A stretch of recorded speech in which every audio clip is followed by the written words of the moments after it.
Shalom, peuple du Seigneur, c'est votre humble serviteur, le prophète Joël Cephas Lumuna.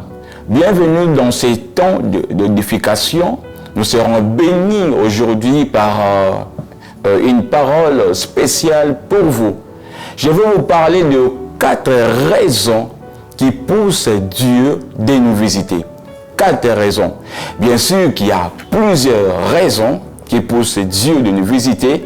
Mais aujourd'hui, le Saint-Esprit m'a convaincu de vous parler de ces 4 raisons.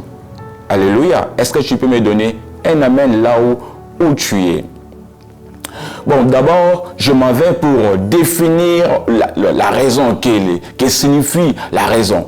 Le dictionnaire français nous dit ceci, que c'est l'ensemble des principes philosophiques, ensemble de principes philosophiques de la connaissance ou de l'action. Ensemble de principes philosophiques de la connaissance ou de l'action. Frères et sœurs, j'aimerais vous dire une chose, qu'aujourd'hui, le Seigneur s'est décidé de vous visiter. Waouh! J'attendais ça pendant que j'étais en train de prier. Et Dieu m'a dit, Joël va dire à mon peuple que je me suis décidé de visiter mes enfants. Alléluia. Si tu crois, tu peux me donner un amen. La première raison, rapidement, je m'en vais pour vous révéler ces raisons. La première raison, c'est que dans le livre de Jean, chapitre 3, verset 16, il est écrit, car Dieu a tant aimé le monde, il a donné son Fils. Là, la Bible nous révèle la première vérité ou la première raison qui pousse Dieu de nous visiter, c'est l'amour. Encore dans Jean chapitre 11, le verset 3, la parole de Dieu déclare ceci, que les gens sont venus dire à Jésus, Seigneur, voici celui que tu aimes est malade. Là, je parle déjà de l'histoire de Lazare. Lazare qui était malade lorsque les sœurs Marie et Marthe, évidemment, ont envoyé les messagers vers Jésus. Dans leur bouche, ils disaient, voici celui que tu aimes est malade. Celui que tu aimes est malade. J'aimerais dire à quelqu'un, la première raison qui pousse Jésus de nous visiter, c'est l'amour. Dieu nous aime tellement. Jésus nous aime tellement. Toi qui me suis, Jésus t'aime. Il sait que tu es dans les difficultés. Il viendra te secourir. Il viendra te secourir parce qu'il t'aime beaucoup. L'amour de Jésus pour nous est tellement grand, si grand, plus que l'amour de nos parents. Ton père ne t'aimera pas plus que Jésus. Ta mère ne t'aimera pas plus que Jésus. Jésus nous aime. Et c'est la raison qui pousse Dieu de nous visiter. À cause de l'amour. Parce que celui qui aime est capable de faire des choses, n'importe quoi. C'est par l'amour que Jésus s'est sacrifié pour nous. Il s'est donné pour nous. J'aimerais dire à quelqu'un, toi qui me suis, tu passes un temps difficile. Peut-être que tu es dans le lit d'hôpital. J'aimerais te dire une chose, que Jésus t'aime. Jésus t'aime, est capable de te guérir et de te ressusciter. Oh, je suis en train de prier, étant que prophète, à cause de l'amour que Jésus a pour toi, que tu sois guéri de cette maladie au nom de Jésus. Que tu sois guéri de cette maladie. Tu ne mourras pas parce que celui qui est auprès de toi, c'est un Dieu qui t'aime. Oh, Jésus soit élevé. Amen. Alors, la deuxième raison, c'est la compassion. Quelqu'un peut dire compassion. La compassion.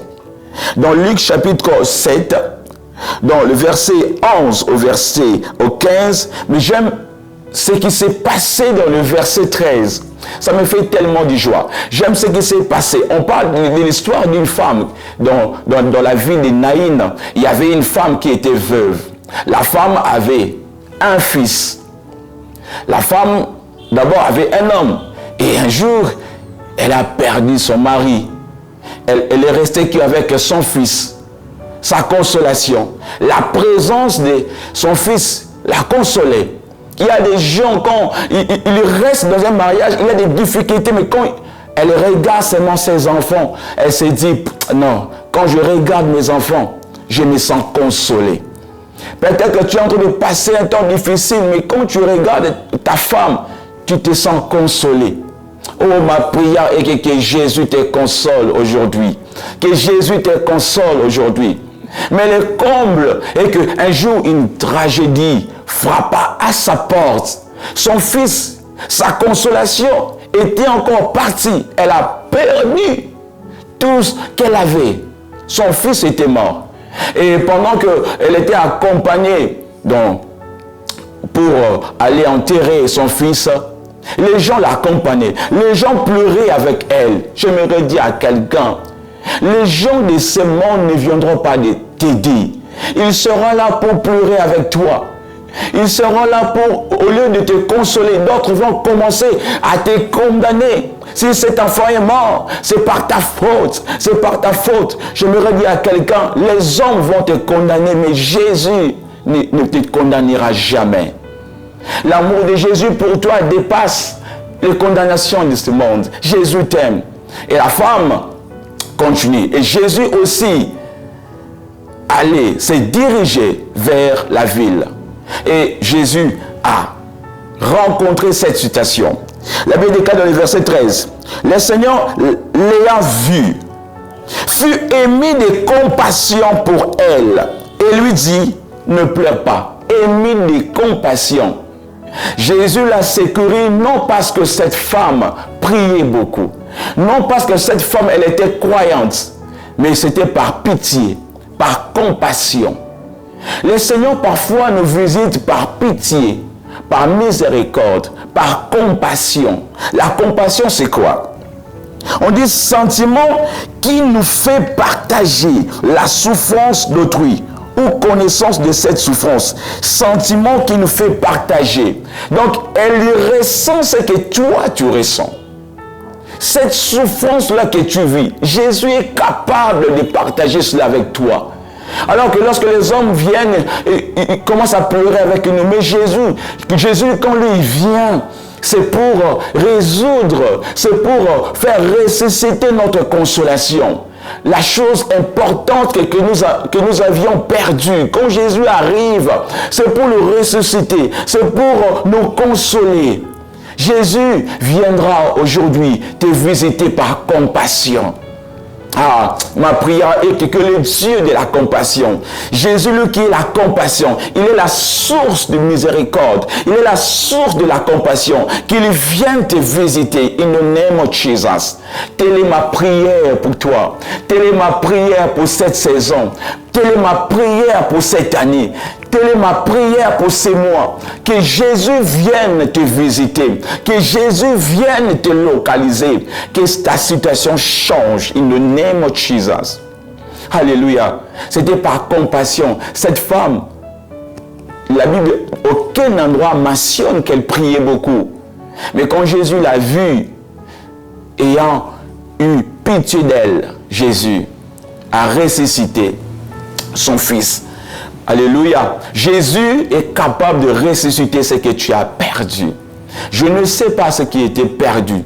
Je ne sais pas si c'était ton mariage, ta santé. Mais aujourd'hui, si tu as la foi, je prie avec toi. Au nom de Jésus, que Dieu ressuscite ce que tu avais perdu. Ce que tu avais perdu au nom puissant du Seigneur Jésus. Amen.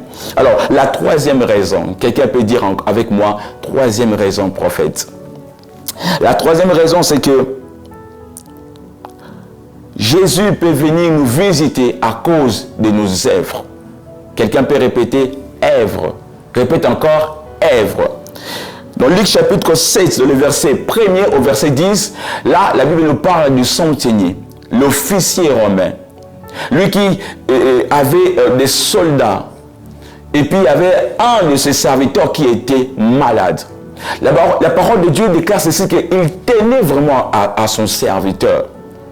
Et un jour, il a attendu parler de Jésus. Aujourd'hui, tu as des problèmes. Peu importe la classe sociale que tu as. Mais je te parle de Jésus. Comme l'officier aussi a attendu parler de Jésus. Elle a attendu parler de Jésus. c'est aussi ton cas. C'est aussi un moment favorable pour toi parce que je te parle de Jésus. Il a envoyé des gens pour lui demander de prier pour son serviteur. Lorsque les gens sont venus vers Jésus, ils parlèrent de cet homme. Jésus ne voulait pas vraiment venir.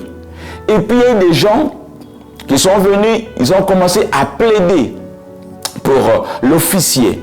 Ils ont dit, j'aime ce qu'il dit dans le verset 5, car il aime notre nation et c'est lui qui a bâti notre synagogue. Les disciples et quelques personnes qui maîtrisaient la vie de cet officier, ils ont commencé à plaider pour lui en disant que il a bâti une synagogue. Donc, les œuvres de cet homme a fait en sorte que Jésus puisse aussi accepter d'aller dans sa maison.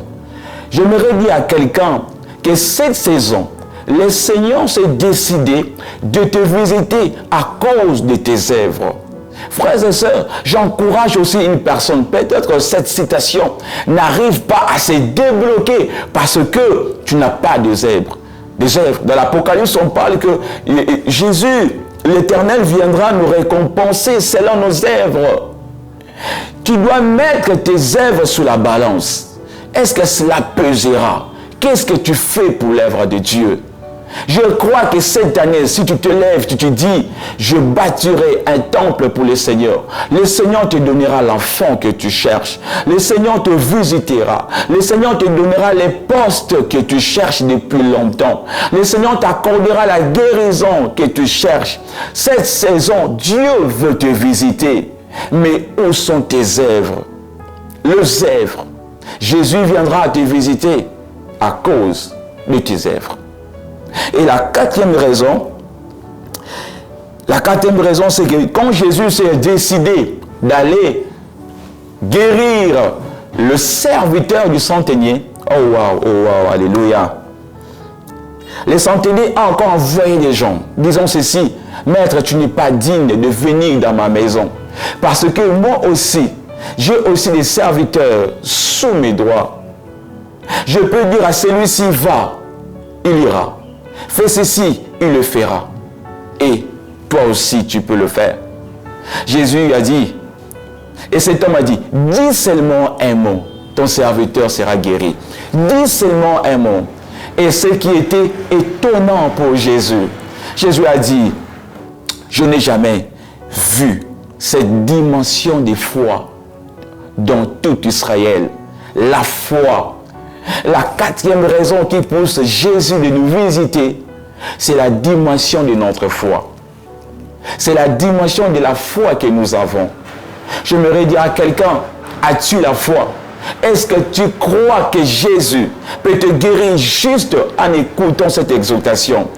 Est-ce que tu crois? Oh, j'aimerais prier pour des gens qui sont en train de me suivre maintenant. Si tu as la foi, le Seigneur est capable de te visiter maintenant. C'est l'heure de ta visitation. Jésus veut te guérir. Je ne sais pas si tu me suis, tu es dans le lit de l'hôpital. Aujourd'hui, Jésus veut te guérir. Cet homme a dit, dis seulement un mot. Dis seulement un mot. Aujourd'hui, je t'apporte seulement une seule parole. Un mot que Jésus est capable de te visiter aujourd'hui. Oh, je prie pour toi, toi qui es malade, là où tu es. Si tu as de la foi, je prie pour toi maintenant, que le ciel te localise et que tu sois guéri. Peu importe cette maladie. Il est écrit, ce qui est impossible aux hommes est possible à Dieu. Oh, tout est possible à celui qui croit. Jésus est là. Je prie pour des personnes qui ont des situations difficiles. Maintenant, je prie que Dieu restaure ta vie. Au nom puissant du Seigneur Jésus. Je suis en train de voir dans mon esprit que Dieu est en train de sauver quelqu'un. Le diable avait planifié un accident. Je suis en train de voir, Dieu est en train d'enlever cet esprit de mort. Si tu crois, tu peux dire Amen avec moi. Amen, Amen, Amen. Est-ce que tu peux acclamer pour le Seigneur Jésus? C'était votre humble serviteur, le prophète Joël Cephas Lumuna.